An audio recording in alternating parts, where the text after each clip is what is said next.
Chaleureuse salutations à tous ceux qui me suivent de près comme de loin.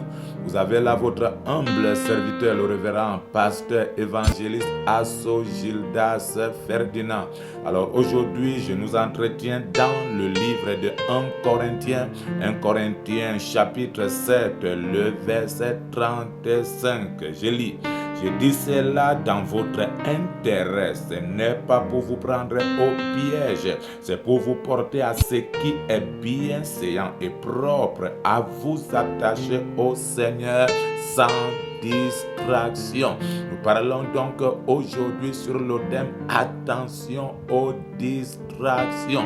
Lorsqu'on parlait de distraction, on parlait de l'inattention, manque de concentration, le fait d'être attaché aux choses qui n'édifient pas, le fait de se laisser emporter par des futilités, les inutilités, par des choses qui ne sont pas prioritaires, essentielles, des choses qui ne nous construisent pas, qui ne bâtissent pas nos vies, qui ne nous édifient pas. Lorsque vous portez vos regards sur ces choses-là, vous êtes en train d'être distrait. Et le diable a l'art et la science, le don de distraire. Il est en train de distraire plusieurs héros, plusieurs responsables, plusieurs papas, plusieurs mamans, plusieurs personnes appelées par Dieu sont aujourd'hui distraits. Faire attention à la distraction. La distraction devient une arme très puissante entre les mains du diable. Par la distraction, plusieurs personnes sont détournées du devoir, détournées de leurs responsabilités. Le téléphone peut devenir un instrument de distraction. Alors faites très attention aux distractions. Tu dois te lever dans la prière et dans les jeûnes pour sortir de la captivité des distractions. C'est vraiment une captivité. D'autres sont comme dans les liens de distraction, attachés par la distraction. Ils ne savent pas comment s'en sortir. Dès que le téléphone entre dans leurs mains, ils vont parcourir le téléphone pendant des heures, pendant des minutes, oubliant leurs responsabilités conjugales, leurs responsabilités au niveau professionnel. Je prie avant que le Seigneur t'aide à comprendre ce message. Tu as besoin d'être libéré des pièges de la distraction, libéré de ce phénomène-là qui est en train d'emporter les gens, de détourner les gens de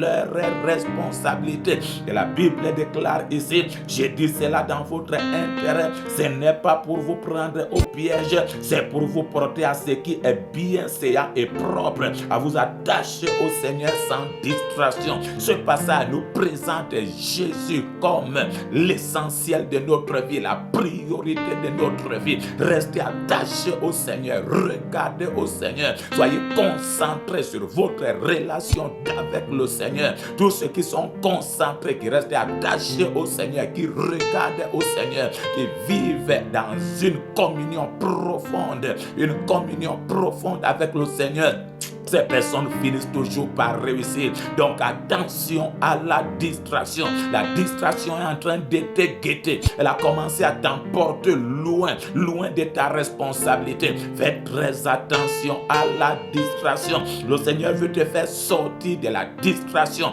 briser les liens de la distraction. Et le Seigneur veut que tu sois concentré. Reviens à l'essentiel, reviens à la priorité, reviens au Seigneur, reviens à la méditation, reviens à la prière, reviens à tout ce qui est essentiel et sors des distractions. Que mon Dieu brise dans ta vie les liens de la distraction. Attention!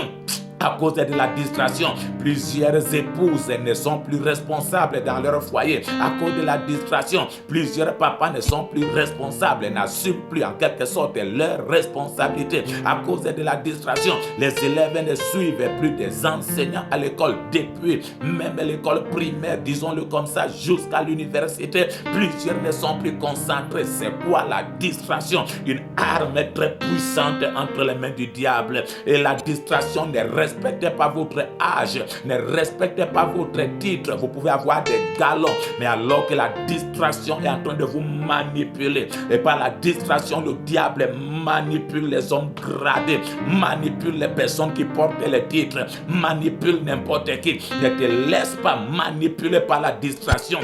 Sois responsable. Seul Jésus peut sortir les hommes des pièges de la distraction, des liens de la distraction, de la mauvaise influence et de la distraction. Alors je t'invite à prier avec moi maintenant au nom souverain de Jésus-Christ de Nazareth. Que Dieu commence à ouvrir tes yeux sur ce piège-là, piège de la distraction. Que Dieu te dévoile maintenant les liens de la distraction. Que Dieu te révèle maintenant cette mauvaise habitude que tu as commencé à développer, l'habitude de la distraction, et que le Seigneur puisse maintenant enlever dans ton cœur l'intérêt pour des choses inutiles, les futilités, les divertissements, les films, des choses qui ne construisent pas ta vie, qui n'édifient pas ta vie. Que Dieu te délivre de cela. Alors sois libéré, libéré au nom souverain de Jésus-Christ de Nazareth.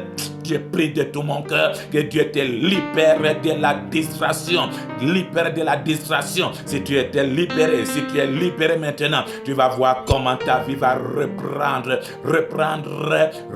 la bonne communion avec le Seigneur. Tu seras à l'aise et content de servir le Seigneur. Et c'est pour ça que plusieurs se culpabilisent, parce que lorsque vous êtes dans la distraction, vous êtes conscient que vous ne faites pas ce que vous êtes supposé faire. Vous êtes conscient que vous ne donnez pas à votre entourage ce que vous êtes supposé donner. Alors sois libéré de la distraction. Envoie ce message à plusieurs personnes. Tiens-toi avec moi et je prie aujourd'hui que les liens de la distraction tombent, que cette habitude-là soit brisée et que le Seigneur te ramène sur la table de la méditation, de la prière, sur ton autel de prière, et sois concentré. Alors commence à reconsidérer les priorités, ce qui est essentiel. Reste focalisé sur Jésus-Christ, l'auteur et le consommateur de notre foi.